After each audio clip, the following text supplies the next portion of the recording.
Assalamualaikum warahmatullahi wabarakatuh. Bagaimana kabarnya anak-anakku semua? Hari ini masih sehat, masih jaga kesehatan, dan jangan lupa kita harus selalu cuci tangan. Oke anak-anakku, kita kembali lagi dalam pembelajaran pendidikan agama Islam. Oleh karena itu anak-anakku semuanya sudah siap. Jangan patah semangat, jangan pernah bosan untuk belajar. Oke, kita langsung saja menuju ke video pembelajaran yang selanjutnya. Oke anak-anakku semuanya, kita akan mulai pembelajaran yang pertama, yaitu surat Al-Kafirun. Surat Al-Kafirun ini adalah salah satu surat yang ada di dalam Al-Quran yang hari ini kita akan bahas, dan kita akan belajar mengenai apa yang ada di dalam surat Al-Kafirun. Oleh karena itu nanti sebelum pembelajaran termasuk isi kandungan dari surat Al-Kafirun itu apa, nanti kita baca terlebih dahulu bersama-sama. Jangan lupa ambil wudhu dan nanti tetap dalam kondisi yang suci. Kita mulai, kita baca bersama-sama. Nanti Pak Guru akan mulai terlebih dahulu.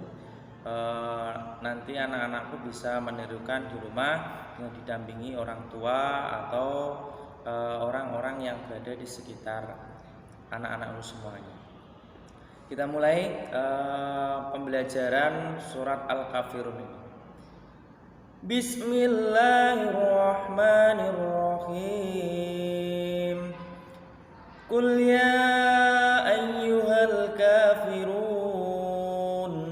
la a'budu ma ta'budun wa la antum 'abiduna ma a'bud wa la ana 'abidum ma 'abadtum wa la antum 'abiduna ma a'bud lakum dinukum waliyadin. Shadaqallahul adzim.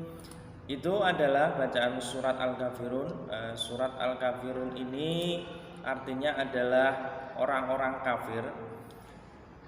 Urutan surat yang ke-109 terdiri dari 6 ayat, kemudian tergolong dari surat Makkiyah. Nah, surat Makkiyah ini anak-anakku sudah semuanya sudah tahu bahwa surat Makkiyah ini adalah surat yang turunnya sebelum Nabi Muhammad hijrah. Ini surat Al-Kafirun. Selanjutnya kita akan bedah tafsir dari surat Al-Kafirun ini per ayat. Mulai dari ayat yang pertama. Qul ya ayyuhal kafirun. Surat Al-Kafirun ayat pertama ini berisi tentang untuk menjawab ajakan atau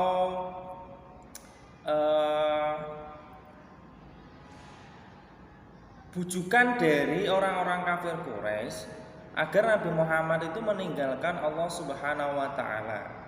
Lah, orang-orang Quraisy ini khawatir kalau Nabi Muhammad tetap menyampaikan agama Islam, nanti akan mengalahkan kepercayaan mereka, yaitu menyembah berhala. Lah, ini adalah beberapa orang yang berusaha membujuk dan mengajak Nabi Muhammad untuk meninggalkan Allah. Yang pertama adalah Al-Walid bin Mughirah, yang kedua Aswad bin Abdul Muthalib, yang ketiga adalah Umayyah bin Khalaf. Mereka ini adalah orang-orang kafir yang kemudian mengajak Nabi Muhammad untuk menyembah berhala. Mereka menawarkan kepada Nabi Muhammad bahwa Nabi Muhammad apabila mau menyembah berhala, maka orang-orang kafir itu juga akan mau menyembah Tuhannya Nabi Muhammad. Tapi apa dijawab oleh Nabi Muhammad dengan surat Al-Kafirun ini? Yang disampaikan oleh surat Al-Kafirun ini, kemudian Nabi Muhammad menjawab dengan tegas tanpa ragu sedikit pun. Menjawab, la a'budu ma ta'budun, la a'budu ma ta'budun. Aku, Nabi Muhammad, tidak akan menyembah selain Allah dan tidak akan menyembah apa yang kamu sembah. Aku tidak akan menyembah apa yang kamu sembah. Itu jawaban Nabi Muhammad. Nah, dalam surat Al-Kafirun ini diulangi beberapa kali. Bahkan ayat yang ketiga itu disampaikan wala antum 'abiduna ma a'budu. Dan kalian, maksudnya orang-orang Quraisy itu tidak menyembah apa yang Nabi Muhammad sembah. Dan ini diulang lagi sampai ayat keempat dan kelima. Sama, ayat keempat intinya sama, bahwa Nabi Muhammad menolak dengan tegas ajakan dari kaum kafir Quraisy. Wala ana 'abidum ma 'abadtum. Aku tidak akan menyembah selain Allah atau menyembah Tuhan orang-orang kafir, berhala-berhala itu. Diulangi sampai 4 kali. Ini adalah ketegasan dari Nabi Muhammad karena menolak untuk menyembah berhala.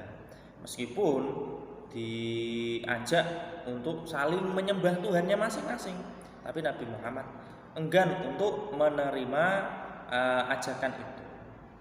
Nah, ayat yang terakhir, ayat yang ke-6 ini hubungannya dengan sikap toleransi, baik itu toleransi beragama, berpendapat, atau pribadi dan lain sebagainya. Ini kita dianjurkan betul untuk toleransi, menghargai orang lain.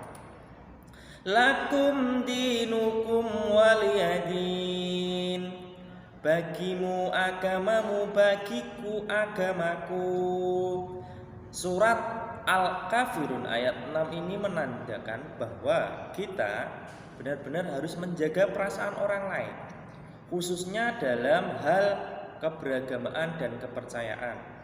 Tidak saling menghina, tidak saling bermusuhan. Jadi kita meskipun orang muslim tidak boleh kemudian bermusuhan dengan orang-orang yang beragama non-muslim, karena kita semua adalah saudara sesama umat manusia. Selanjutnya dalam surat Al-Kafirun ini kita bisa simpulkan bahwa yang pertama, Nabi Muhammad mendapatkan wahyu surat Al-Kafirun ini sebagai berita penentangan atau penyampaian ajakan yang telah diberikan oleh kaum kafir Quraisy. Kemudian Nabi Muhammad menolak dengan tegas ajakan dari kaum kafir Quraisy itu untuk menyembah berhala, karena Tuhan Nabi Muhammad hanya satu dan tidak ada Tuhan yang lain. Nah, surat Al-Kafirun ini yang kedua berisi tentang pernyataan tegas Nabi Muhammad tidak akan menyembah Tuhan selain Allah, dan ini diulangi sampai 4 kali. Kalian bisa bayangkan bagaimana Allah itu kemudian menyampaikan ketegasan Nabi Muhammad ini dalam surat Al-Kafirun 4 kali. Ini kalau kita misalnya diperingatkan orang tua 1-2 kali tidak menjalankan, pasti akan ditambah peringatan yang lain. Nah, makanya ini Allah sampai 4 kali memperingatkan orang-orang kafir Quraisy. Yang terakhir adalah umat Islam itu tidak dilarang untuk berhubungan atau berteman, baik berteman atau bersahabat dengan orang-orang non-muslim. Tidak boleh saling bermusuhan dengan orang non-muslim. Yang terakhir adalah umat Islam dilarang untuk menjelek-jelekan atau menghina agama orang lain. Nah, ini tidak boleh. Tidak boleh kemudian umat Islam mengejek-ngejek atau menghina agama. Oke, terima kasih. Hari ini kita belajar surat Al-Kafirun. Pembelajaran hari ini Pak Guru cukupkan. Sekian dan terima kasih. Wassalamualaikum warahmatullahi wabarakatuh. Tetap semangat.